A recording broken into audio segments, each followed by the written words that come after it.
Babysitting detail. Sergeant Kyle Mercer grumbled as he tossed his gear into the Humvee. They're assigning soldiers to nurses now.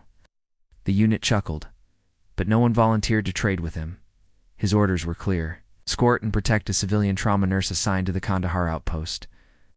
No one explained why this particular nurse required personal security, but in war, you didn't ask. You followed. You expected someone fragile, someone was scared, someone who'd get in the way. What stepped off the transport changed everything. Lieutenant Naomi Patel, in dusty scrubs and combat boots, looked like she'd already seen more chaos than half the squad. Her hands were steady, eyes sharp. She didn't flinch at the explosions in the distance. I just adjusted her bag and asked, calmly, "Where's the med tent?" Kyle tried to keep it professional. He was there to protect her, not admire her. But it wasn't her looks that caught him off guard. It was her focus. The way she moved through screaming, bloodied soldiers with quiet authority.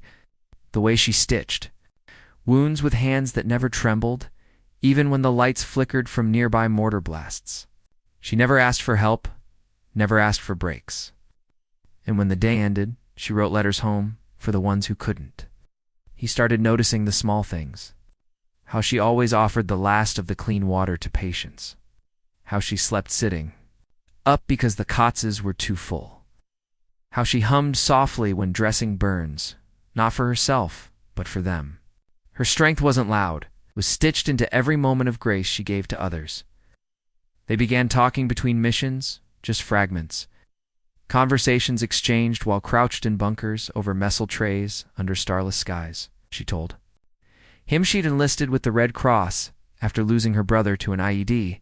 She didn't come to save the world, just to make the pain less unbearable for someone else.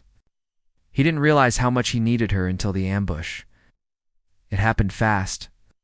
Their convoy was hit outside an abandoned village. Bullets tore through the desert air.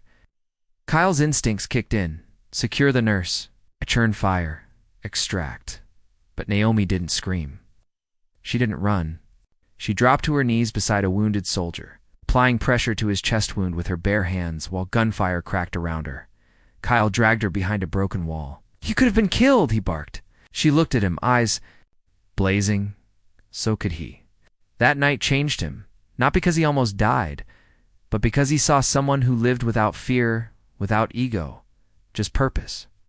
And suddenly his purpose shifted too. They grew closer, shared coffee from cracked thermoses, played cards by lantern light. In a world that made everything temporary, she became his constant. She teased him about his gruff silence. He memorized the way she tucked her pen behind her ear. In the chaos, they carved out something human, something fragile and real. Then came the order. She was being transferred. Higher clearance base, safer, better equipped.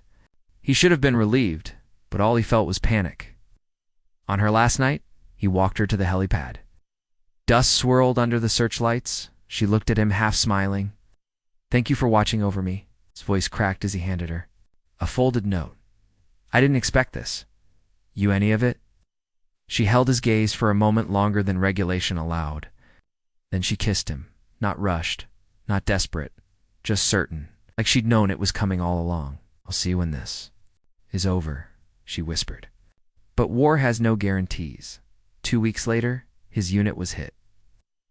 He was medevaced, barely conscious, lungs burned from smoke. He remembered screaming, not from pain, from fear he'd never see her again. He woke up in a hospital bed in Germany. She was there. Naomi, her hair tied back, her eyes tired, her scrubs wrinkled, but still her. She looked at him with the same fire that first silenced a battlefield. "You watched over me. My turn." He smiled for the first time in days. Because in a world that tried to break them, they found something the war couldn't touch. They found love. Sometimes the ones you're sent to protect end up saving you. Before we wrap up the story, let us know in the comments. Where are you watching from? We'd love to hear. If you're still thinking about this, you're not alone.